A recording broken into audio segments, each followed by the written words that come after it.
अस्सलाम वालेकुम नाज़रीन, मैं हूं लंदन से अमजद चौधरी। नाज़रीन, लाहौर में जो आज वुकला कन्वेंशन था, उसको जो वहां पे तकरीरें हुई, जिस तरह की वहां पे बातें हुई हैं, उससे ये लग रहा है कि वुकला अपनी आई पे आ गए हैं। उन्होंने जो हकूमती ग्रुप है उनको भी उन्होंने कहा है कि आप अपनी औकात में रहें, आप हमारे मालिक नहीं हैं कि हम आपके कहने पे एहतजाज करेंगे या नहीं करेंगे। आप बिके हुए हैं, आप इस वक्त स्टैब्लिशमेंट की जुबान बोल रहे हैं। इसके साथ साथ उन्होंने काजी फायज ईसा को बड़े सख्त जो है जुमलों से नवाजा। उन्होंने कहा कि एक शख्स अपनी नौकरी के लिए उसको शर्म नहीं आती कि उसने मुल्क को उजाड़ के रख दिया। इस तरह बहुत सारे जो तकरीरें हुई हैं, लेकिन स्टैब्लिशमेंट को लेकर क्या उन्होंने कहा, किस तरह की तकरीरें हुई, एक छोटा सा देख का दाना जो है वो हम आपको सुना रहे हैं। सुने भाई 9 मई का वाकया हुआ, लोगों ने कार्रवाई की वहां पे कैंट में। क्या रियासत अब बदला लेगी? रियासत अब बदला लेगी अपने बच्चों से, उनके घर तोड़ेगी कि जो तुमने वहां पे किया है वो तो फिर भी हमारे पैसों से रिपेयर हो जाएगा। लेकिन ये जो आप हमारे ऊपर निशाना कर रहे हैं, ये जो आप इस वक्त फराउन बने बैठे हैं,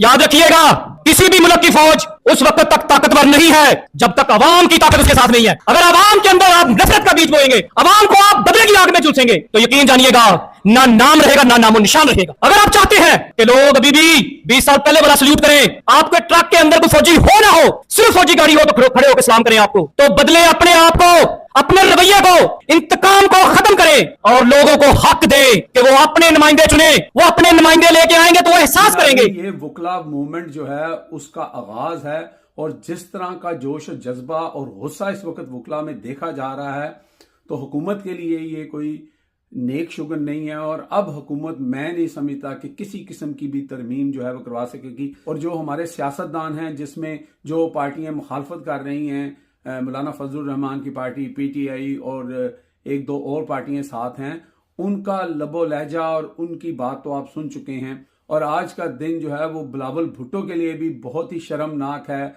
इस वक्त सोशल मीडिया के ऊपर बिलावल भुट्टो जो हैं वो ट्रेंड बने हुए हैं बिलावल मजबूर के नाम से, क्योंकि उनका ये जो जुमला था जो उन्होंने कामरान मुर्तजा के साथ किया कि मजबूर हैं, फंसे हुए हैं, क्या करें, तो वो जो है इस वक्त बहुत ज्यादा ट्रेंड में है। लोग बहुत ही इस वक्त जो है उनको आड़े हाथों ले रहे हैं, और लोग कह रहे हैं कि पीपल्स पार्टी की सियासत और बिलावल भुट्टो की सियासत जो है वो इस तरह की सोच के बाद दम तोड़ चुकी है। लोग कह रहे हैं कि बिलावल भुट्टो, आसफ जरदारी और पीपल्स पार्टी की सियासत अगर ये है कि वो मजबूर हैं और वो फंसे हुए हैं, और नाम वो बेनजीर भुट्टो का लेते हैं और मिसाके जमहूरियत का लेते हैं, तो उन्होंने कहा कि बहुत ही शर्म की बात है कि वो अपनी मरहूमा वालदा का जो ख्वाब था उसको भी इस वक्त स्टैब्लिशमेंट के हाथों बेच चुके हैं। बहुत ज्यादा तनकीद हो रही है, और मेरे ख्याल से बिल्कुल ठीक हो रही है, क्योंकि पीपल्स पार्टी एक जमहूरी पार्टी थी। पीपल्स पार्टी हमेशा आइन के साथ खड़ी होती थी, लेकिन ये जो कालख पीपल्स पार्टी ने अपने चेहरे पे मली है,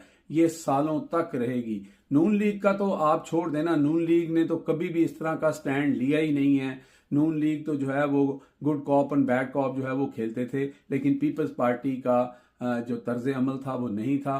ये बहुत अफसोसनाक है। जो भी लोग पीपल्स पार्टी को सपोर्ट करते हैं वो किसी बुनियाद पर करते थे, किसी असूल पर करते थे, लेकिन यहाँ पर साफ नजर आ रहा है कि पीपल्स पार्टी ने जब ये कह दिया, या बिलावल भुट्टो ने कह दिया कि मजबूरी है, तो फिर मजबूरी क्या थी? इसका मतलब है वो स्टैब्लिशमेंट के हाथ का खिलौना बने हुए हैं। दूसरी तरफ इमरान खान जो इस वक्त जेल में है, जो एक 8x10 के कमरे में है, जिसके साथ मजालिम किए जा रहे हैं, उसकी तो कोई मजबूरी नहीं है। तो मजबूरी क्या है? मजबूरी फिर वो करप्शन होगी, मजबूरी वो अंपायर होगी, मजबूरी वो सारी चीजें होंगी जो नवाज शरीफ की हैं, जो आसफ अली जरदारी की हैं मुबैना तौर पर। तो फिर यही मजबूरी हो सकती है, इसके अलावा क्या मजबूरी हो सकती है? तो अब तक के लिए इतना ही। देखते रहे मेरा channel hit list by Amjad Chaudhary.